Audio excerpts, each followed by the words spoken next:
Eu queria fazer uma pergunta para você, mas pensa um pouquinho antes de você responder. Quem governa a sua vida? Quem governa a sua vida? Aliás, deixa eu também estender essa pergunta, tirar o quem e perguntar assim: o que é que governa sua vida? Porque todos nós, quando eu falo de governo, eu preciso que você entenda que todos nós temos um conjunto de informação que regem a maneira com que nós nos portamos na vida. Aquilo que fazemos, aquilo que como nós agimos, como nós investimos o nosso dinheiro, como nós lidamos com a vida. Ninguém trata a vida do nada. Tem, e eu vou usar uma palavra assim, diferente para o nosso contexto, tem uma força por detrás, impulsionando, influenciando cada um de nós a agir da maneira que age. Então a minha pergunta é: quem governa a sua vida? Porque tem gente que é governado pelos seus desejos.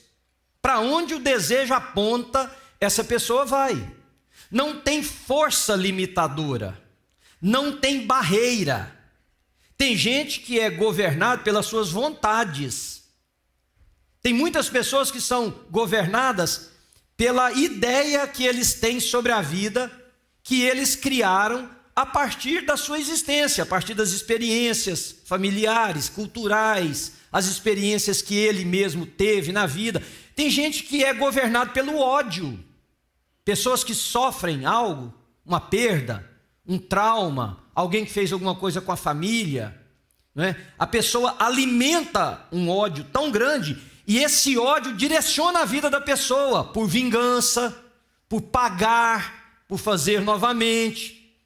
Tem gente que é governado por um sentimento de poder, de querer ter na vida a capacidade de influenciar e dominar sobre os outros. Tem muita gente que é influenciado pelo sexo.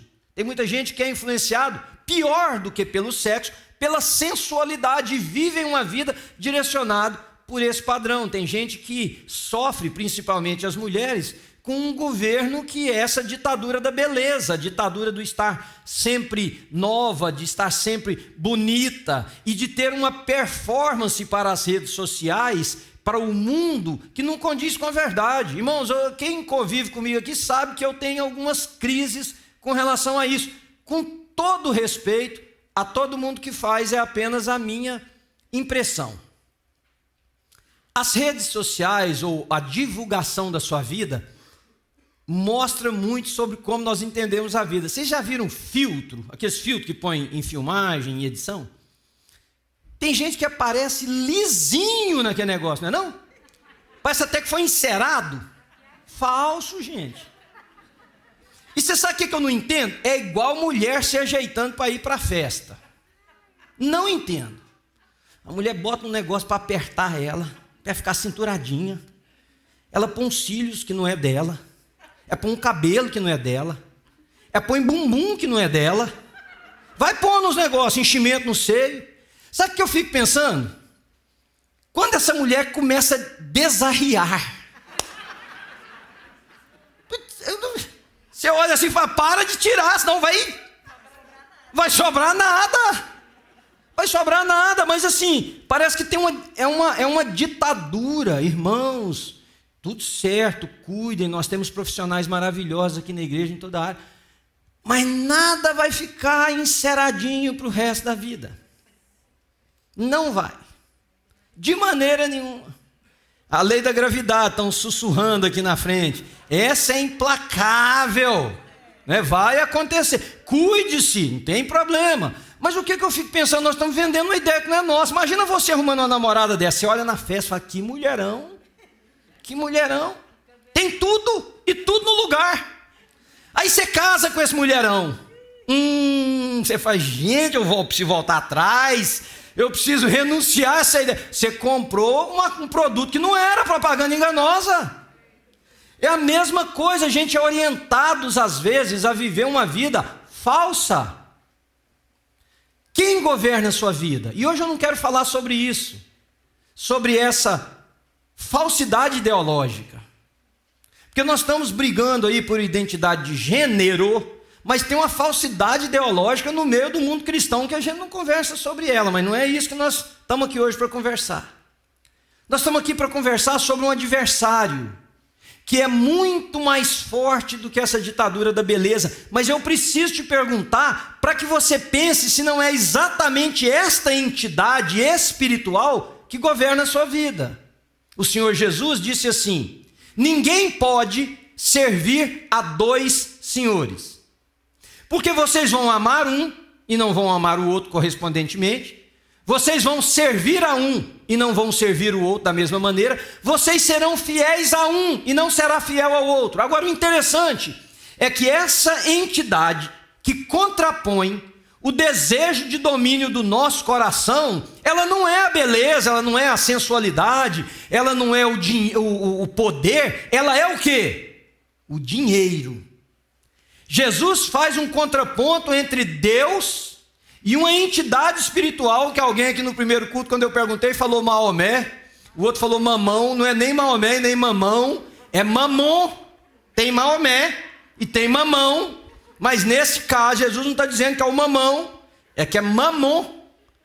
Porque dinheiro, que é esse instrumento de troca e de aquisição, ele é inanimado conquanto papel e conquanto moeda, mas ele é absolutamente vivo com relação à força que exerce sobre nós, sobre os nossos desejos, sobre as nossas emoções, sobre as nossas ações. Jesus não chamou dinheiro, seja qual fosse o dinheiro da época em Israel. Ele disse que ninguém pode servir a Mamon e a Deus ao mesmo tempo.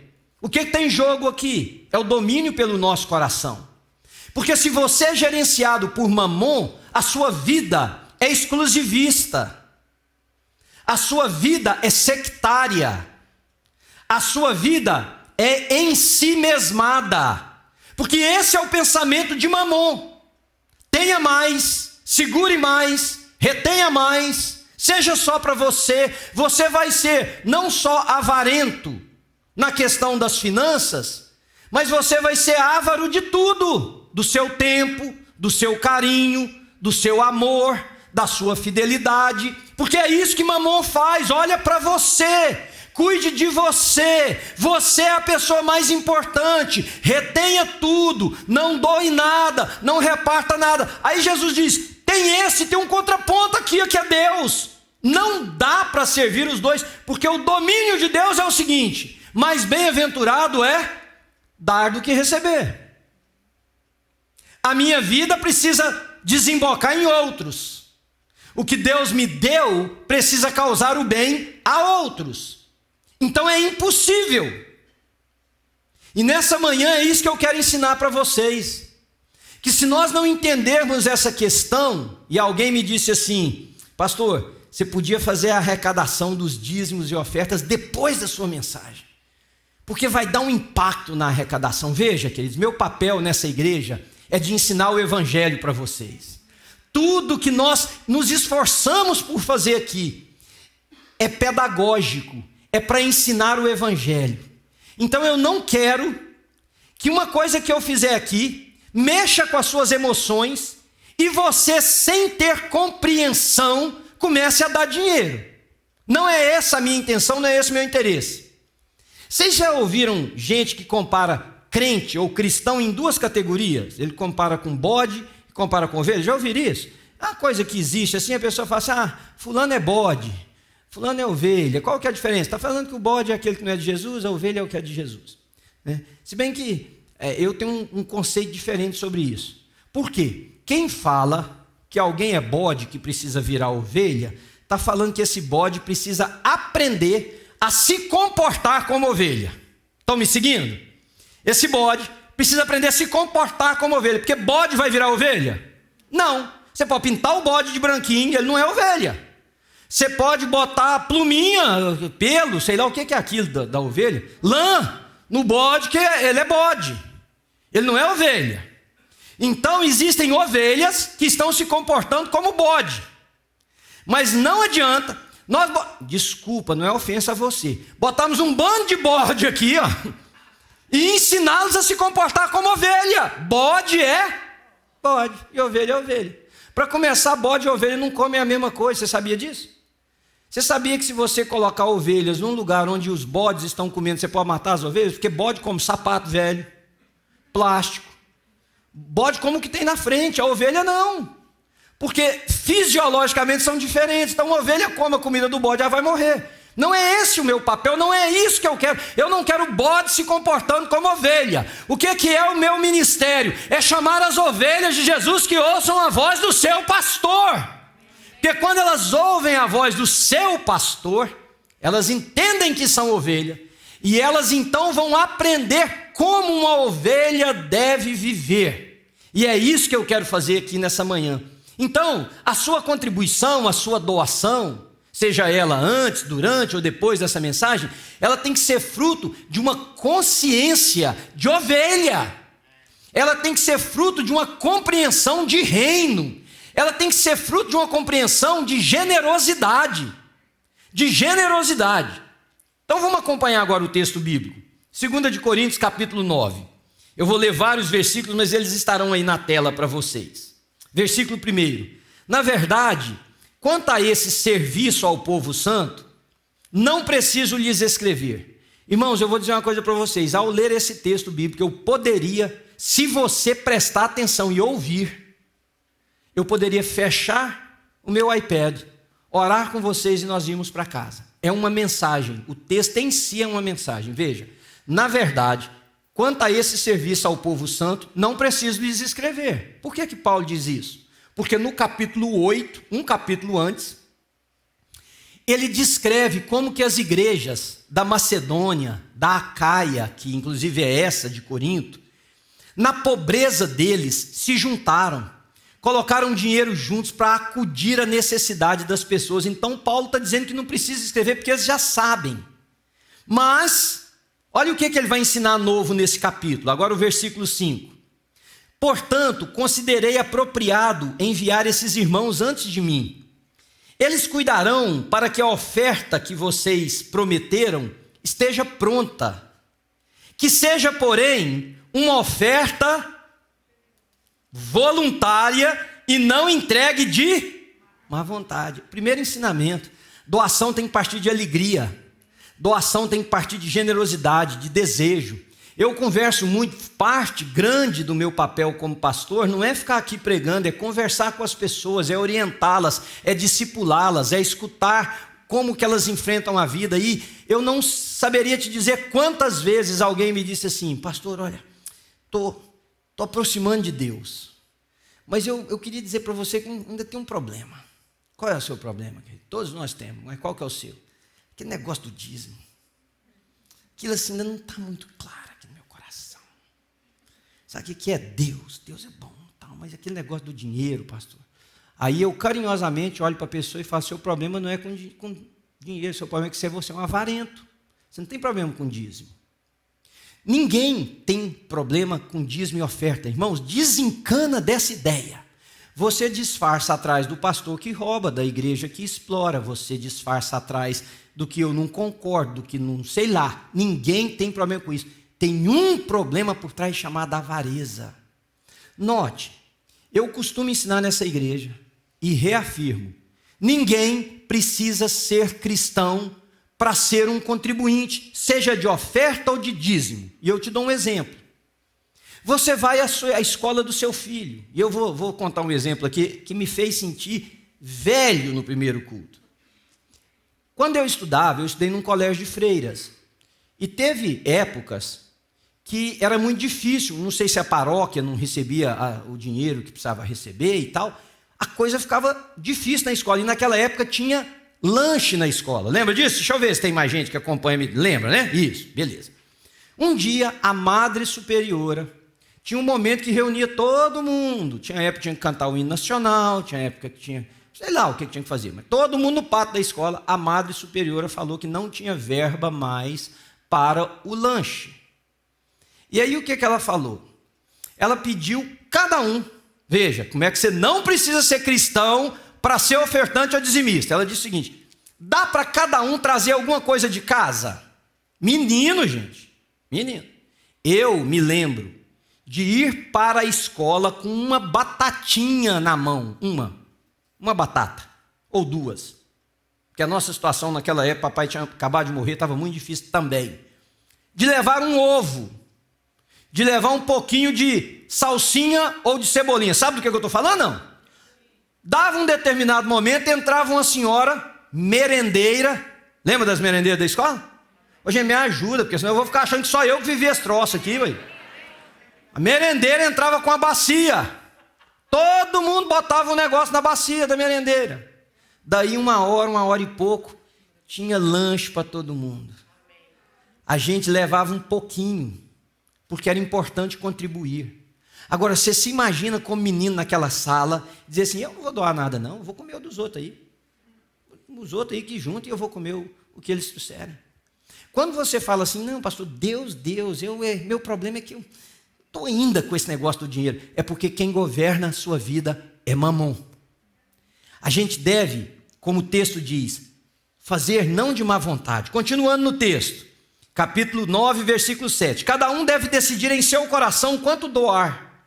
Não contribuam com relutância ou por obrigação. E deixa eu acrescentar aqui, não contribua para evitar que o gafanhoto venha comer suas coisas. Não contribua para você ganhar um emprego melhor. Não contribua para você ter um carro mais novo. Não contribui para você crescer na empresa. Não contribui para isso, que ele contribui não pelo que você terá, contribui pelo que você já tem.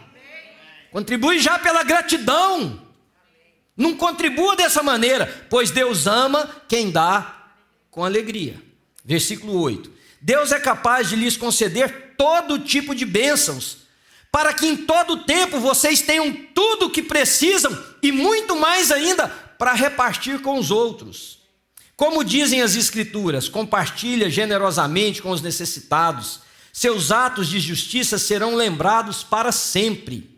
Pois é Deus quem supre a semente para o que semeia e depois o pão para o seu alimento. Da mesma forma ele proverá e multiplicará sua semente e produzirá por meio de vocês muitos frutos de justiça.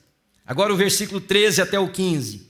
Como resultado, que agora é o final, como resultado do serviço de vocês, eles quem, gente? Os recipientes, os que foram alcançados, os que foram abençoados, eles darão glória a Deus, pois sua generosidade com eles e com todos os que creem mostrará que vocês são obedientes às boas novas de Cristo. E eles orarão por vocês com profundo afeto por causa da graça transbordante que Deus concedeu a vocês. Agora olha o último versículo. Graças a Deus por essa dádiva tão maravilhosa que nem as palavras conseguem expressar. Louvado seja Deus, queridos. Então vejam, uma igreja, uma comunidade, jamais será completa sem a generosidade. O texto que nós lemos não fala disso. Mas lembram que eu disse para vocês que o capítulo anterior, Paulo estava ensinando essa mesma igreja? Então, se você puder, olha 2 de Coríntios, capítulo 8, um capítulo anterior, os versículos 6 e 7. Olha o que ele diz. Por isso, pedimos a Tito, que inicialmente encorajou vocês a contribuírem, que os visitasse outra vez e os animasse a completar esse serviço de generosidade, visto que vocês se destacam em tantos aspectos. Olha bem, tantos aspectos, na fé, nos discursos eloquentes, no conhecimento, no entusiasmo e no amor que receberam de nós. Queríamos que também se destacassem no que, queridos?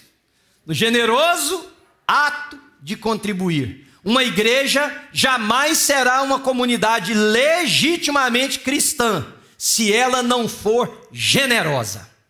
Ela pode ter um discurso eloquente, ela pode ter uma fé efusiva, ela pode ter um amor transbordante, ela pode ser uma comunidade entusiasmadíssima. Se ela não for generosa, ela não é uma comunidade autêntica. A New Life Church nasceu para ser uma comunidade generosa. Quando nós começamos, que deu a Ana, os nossos filhos, e uma mão aqui de irmãos. Como eu disse para vocês, nós não tínhamos um centavo, eu não tinha salário. Nós juntávamos o nosso dinheiro para comprar um lanche para comer depois. Mas desde o nosso primeiro encontro, nós decidimos que qualquer coisa que entrasse nessa comunidade deveria ser estendida para o mundo e para fazer o bem. Essa comunidade não tem uma propriedade fora daqui das nossas propriedades. Nós não temos, as creches que nós ajudamos não são nossas. A padaria que nós fizemos na África não é nossa. As escolas que nós ajudamos a construir em Moçambique não são nossas. Os nossos milhares e milhares de dólares investidos no mundo não são para nós, é para o bem das pessoas. E nesse púlpito eu ensino vocês, irmãos, que esse domínio, novamente, hoje nós estamos numa conversa de família. Você pode se disfarçar e dizer, não confie no pastor, o que me dá um choque, porque você não confia para dar o dinheiro, mas você confia para vir me ouvir. Então, quer dizer, você vai me permitir te influenciar em áreas como seu casamento, a sua sexualidade, a sua família. Quando você não confia em mim, irmão, vaza. Procura alguém que você confia, porque eu vou influenciar a sua vida. Então isso é furada. Se você está aqui, me desculpa dizer, é porque você confia em mim. Pelo menos em alguma parte. Você pode dizer assim, a igreja explora. Deixa eu te dizer uma coisa, nós temos dois extremos. Nós temos o extremo de comunidades de fé que vendem o evangelho. E vocês conhecem, eu não preciso descrever para vocês. De gente que barganha fé. De gente que promete vitórias e conquistas na sua vida. Conserto dos seus filhos e do seu casamento. Se você der dinheiro. Esse lado existe. Esse lado é vergonhoso. Por outro lado, nós temos comunidades que sofrem, que passam extrema dificuldade, porque todo mundo atribui a todas as comunidades o caráter deste lado de cá. Deixa eu desmascarar algumas coisas para você nessa manhã. Primeiro, você pode doar dinheiro e ter problemas financeiros. Chama-se vida. E novamente, com Deus, não é, eu te dou, você tem que me dar. Não é assim. Aliás, queridos, todos nós aqui temos uma carência, eu inclusive. E essa carência nós chamamos de bênção que nós merecemos, precisamos, desejamos. Aí chega um homem aqui na frente e diz o seguinte, sabe essa bênção que você quer? Dá tanto, que ela chegará para você. Não é verdade. Não é verdade, o Deus da Bíblia não está à venda. Se você der algum dinheiro para comprar Deus, isso chama-se, na lei aqui do mundo, suborno. Isso chama-se uma coisa degradável. Deus não está à venda, bênção não está à venda, mas eu preciso de uma bênção. Então, ao invés, presta atenção, de eu aprender o Evangelho, e como eu vou pautar a minha vida, para lidar com ela, inclusive na ausência temporária ou demorada da minha bênção, eu enfio a mão no bolso e dou. Milão, comprei a bênção vai chegar. Não é assim, queridos. Não é assim.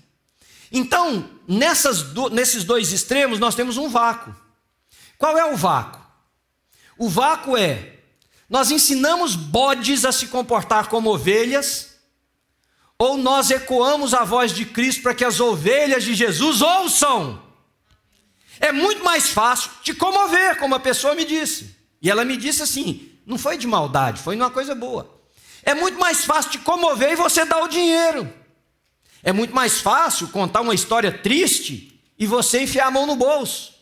É muito mais difícil convidar você a se desafiar. Quem governa sua vida? É o dinheiro? É mamon? Por isso que você vê e pensa o mundo girando a seu favor?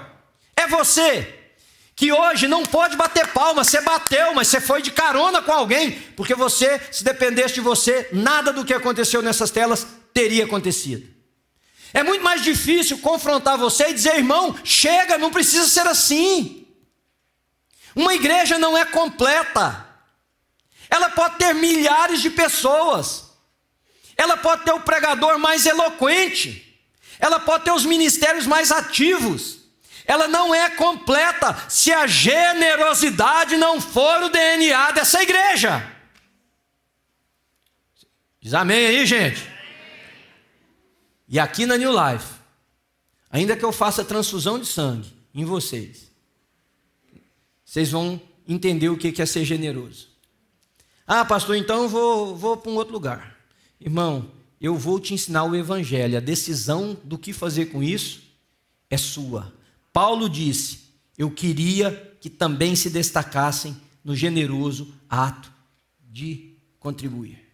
Segundo ensinamento que eu preciso te dar nessa manhã, é que a nossa doação tem que ser fruto de gratidão. Tem que ser fruto de gratidão. Não tem a ver com o valor que você tem na conta bancária, queridos. Não tem. Aliás, lembrem da Bíblia. O Senhor Jesus estava sentado perto do gasofilácio um dia, numa reunião, e tinha os gasofilácios, e vieram pessoas e depositaram grandes quantias. Veio uma mulher viúva, pobre, e depositou uma moeda. Aí Jesus disse assim, quem deu mais? Ah, os caras lá, vieram aí, aquele cara eu conheço ele é empresário, ricão, deve ter posto muito dinheiro. Aí Jesus disse assim, quem deu mais foi essa mulher. Porque todos deram do que lhes sobrava. Ou seja, não teve sacrifício, não teve compreensão, não teve envolvimento, não teve doação. Está sobrando, eu pego e jogo para cá. Essa mulher tirou do que era dela, do que lhe era caro. Tem nada a ver com quanto dinheiro você tem na conta do banco, querido. O generoso não é generoso só no dinheiro, ele é generoso no trabalho das suas mãos. Ele é generoso na sua doação de tempo, de amor, de afeto, de trabalho, de serviço. E ele é generoso também no seu dinheiro. Como pastor e consultor financeiro que eu faço há 28 anos agora, esse ano, completam. Cuidei das finanças de milhares de pessoas e de milhares de pessoas que alguns tinham os seus próprios business, empresas e de igrejas. Eu posso falar para você, me olha nos olhos, tem mais gente avarento dentro de igreja evangélica do que você pode imaginar. Tem líderes que são dominados pelo dinheiro. Tem pessoas que não conseguem fazer o bem para o outro. Tem pessoas que não conseguem simplesmente promover. Sabe aquela pessoa que no supermercado, que no restaurante, está sempre dizendo assim, não, você bebeu 2 cocas, eu só bebi uma. Esse crente, mamon. Eu me lembro como se fosse hoje, eu estava dando uma aula para um grupo de mulheres. Devia ter umas 50 mulheres. E naquela época eu estava aprendendo a cozinhar, eu citei uma receita que eu fiz. Teve lá um negócio que tinha a ver com isso. Aí tinha uma mulher sentada assim na frente, e eu brinquei com ela, falei assim, salivou, hein, irmã? Aí ela foi e falou, nossa, pastor, eu gosto mais desse negócio aí, era o ingrediente da comida. Eu falei, por que a senhora não faz? Na frente de todo mundo. Ela disse assim, porque meu marido não deixa a gente comprar, isso é caro. Eu estava falando de camarão. Aí eu disse assim, como assim? Ela falou, não, pastor, não pode não. Gente, nós já vivemos épocas muito difíceis financeiramente, como eu sei que muitos de vocês já devem ter enfrentado isso. Aí eu disse assim para ela, mas vocês estão desempregados, alguma coisa? Ela falou, não, pastor, muito bem empregado, aliás. Ganhamos muito bem juntos. Mas nem que seja uma vez no ano, por que só não faz? Só diz que gosta tanto. Não, porque tem que juntar o dinheiro. Irmãos, nossa doação tem que ser fruto de gratidão. Senhor, eu sei o que o Senhor já me deu. Eu sei do cuidado do Senhor para com a minha vida.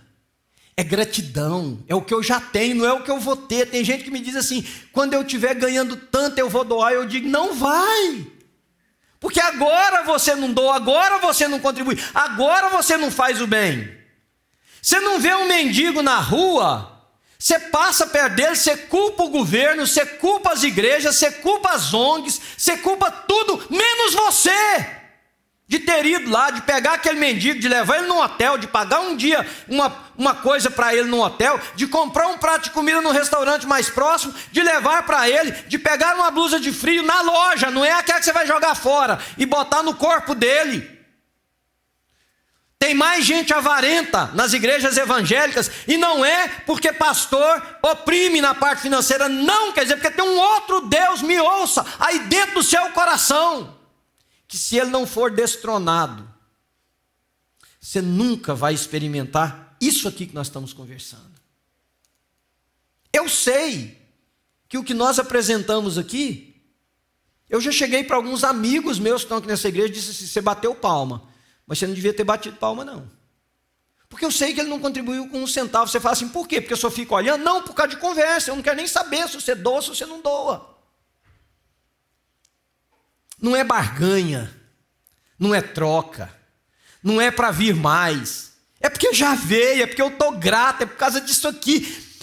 Como eu contei para vocês, quando nós começamos, nós não tínhamos nada como comunidade. No primeiro domingo, naquele ano de 1999, nós pegamos o dinheiro que aquele grupinho colocou numa caixa como essa, separamos uma quantidade dele e dissemos o seguinte: Senhor, de hoje em diante não haverá um domingo que esse dinheiro não vai para algum lugar. E, irmãos, por 22 anos nós temos feito isso, every single Sunday, sem parar, a ponto de nesse ano de 2021 nós temos conseguido investir quase $200 mil.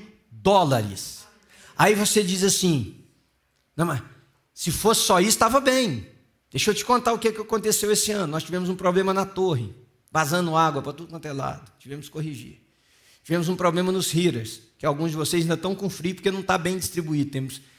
Fizemos o básico. E no meio de tudo isso, queridos, acabamos a reforma do nosso salão social, para que as crianças tenham um lugar mais adequado para elas, para que a gente possa ter um lugar de comunhão mais adequado, e tudo isso sem faltar um centavo, porque Deus cuida de quem semeia. Aí eu venho com o meu último ensinamento para você. Eu cresci, principalmente até os meus 12 anos de idade, que o programa, o sonho, o passeio era na fazenda, era na roça. Então eu vi muita conversa sobre plantação, quando eu nem entendia direito o que era plantação. E eu ouvi muitas conversas de pessoas mais velhas, especialmente os meus tios, dizerem o seguinte: esse ano eu acho que eu não vou plantar não, porque esse ano vai chover pouco. Não tinha meteorologia naquela época assim, né? Igual nós conhecemos. Não sei como é que o povo, da onde eles tiravam isso. E o pior é que de vez em quando acertavam mesmo. Esse ano vai ter menos chuva, e tinha. Mas esse texto diz o seguinte, e eu aprendi muito depois de ler esse texto, relembrando essas histórias. Porque eu não sei quantos de vocês sabem como é que o processo de plantação acontece.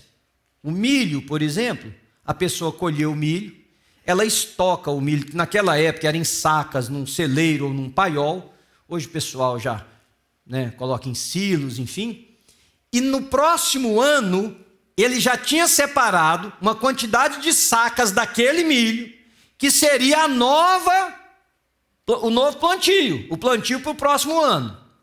Agora, olha o que a Bíblia diz. E aqui eu tenho que ter muito cuidado para te ensinar isso, para mim não soar como aquele lado de cá que eu abomino. Quem não semeia, jamais colherá. Você me entendeu? Agora deixa eu explicar o que eu quis dizer. Semear, e eu vi meus tios trabalharem, ararem o chão, gradearem, calcarearem, adubarem, fazer curva de nível, plantar e a chuva não vir, e perderem tudo, ou 70% da plantação, ou 80%. Então deixa eu te ensinar uma coisa. Semear não é garantia de colheita. Entenderam também? Olha, você está dizendo, pastor, não é contraditório? Não. Porque a verdade entre as duas é o seguinte: quem nunca semeia, jamais colherá. Semear não é garantia de colheita, mas uma coisa é certa: quem não semeia, jamais colherá.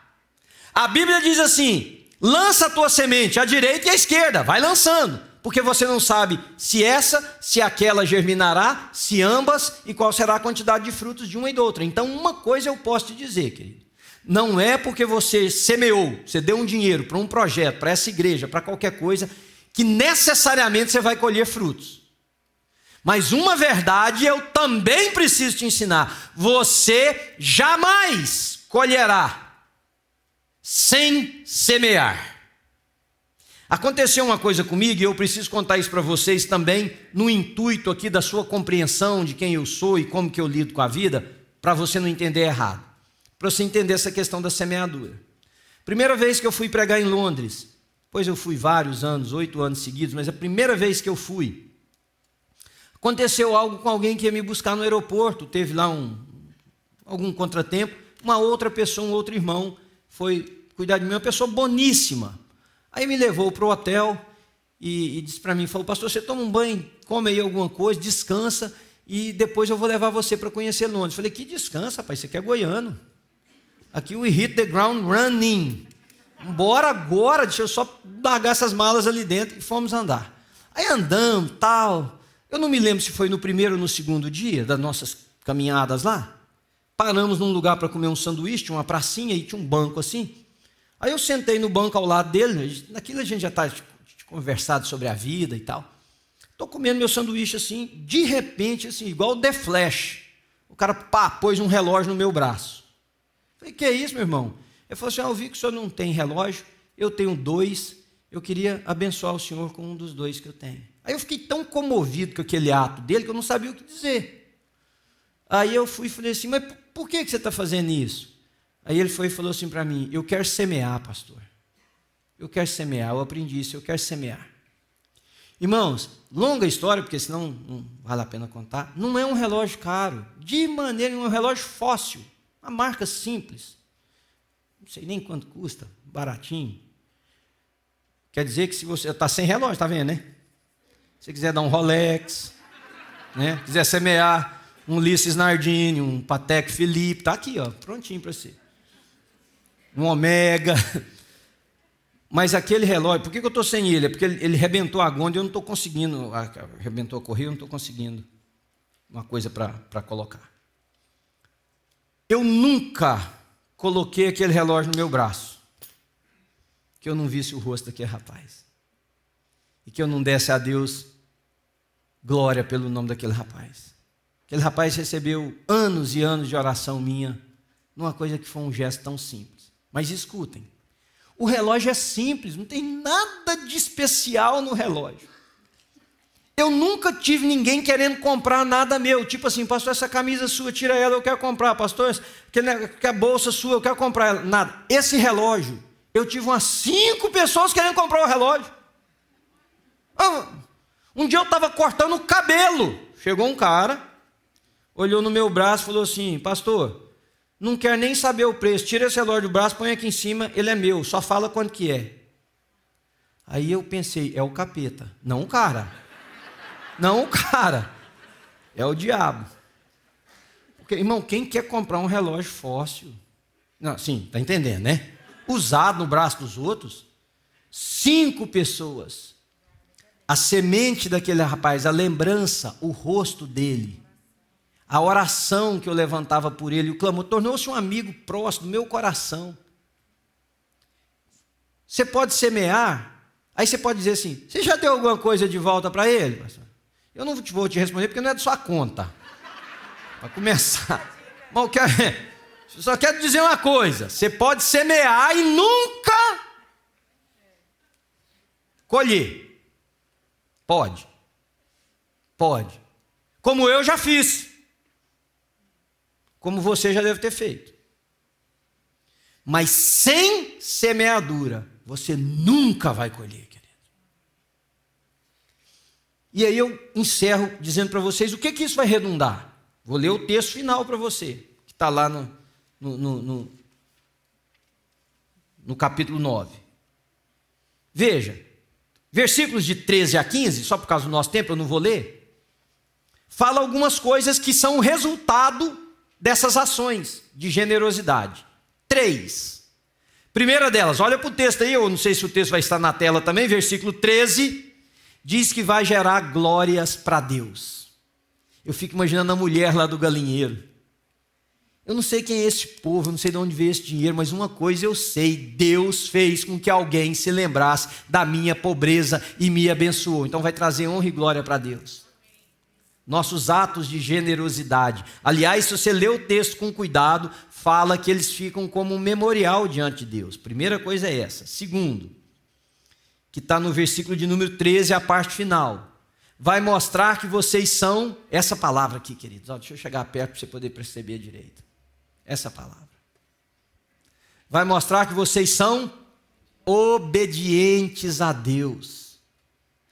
A generosidade minha e sua, porque nós somos avarentos por natureza, nós somos egocêntricos por natureza, nós somos egoístas. Quando o povo vê uma comunidade altruísta, elas sabem que esse é o exercício de uma força externa. E no nosso caso, é o mover de Deus entre nós. Nós estamos obedecendo a Deus. Obedecendo a Deus. E terceiro, está no versículo de número 14. Eles orarão por vocês com profundo, orarão por vocês com profundo afeto. Vai trazer honra e glória para Deus, vai mostrar para o mundo que nós somos obedientes e vai fazer com que as pessoas comecem a interceder. Aquela mulher que vocês viram no vídeo, queridos, aquela mulher é suíça, ela não é brasileira. Não sei se você reparou, no finalzinho da fala dela, ela parece os nossos filhos falando português, o verbo está trocado. Aquela mulher pegou um mês de férias no seu trabalho na Suíça para ir conhecer o Brasil, e ela queria conhecer as classes pobres do Brasil, porque ela trabalhava na área de assistência social na Suíça. Quando ela conheceu as classes pobres do Brasil, ela ligou para o chefe dela e disse: não volto mais para a Suíça, vou ficar aqui no mínimo 2 anos, tem 22. Casou-se com um homem chamado Pedro, que é chamado de Pedro do Borel, porque os dois juntos desenvolveram um trabalho de transformação social no Morro do Borel, no Rio de Janeiro, que está lá até hoje, que já recebeu prêmios, inclusive, de entidades do governo, de tão bem que eles causaram para aquele lugar. Mas vocês sabem que o dia que nós compartilhamos esse projeto aqui com a nossa igreja, teve uma pessoa que me procurou. E eu uso isso não como forma de entristecer ou de ofender essa pessoa, eu uso isso como forma de ensino.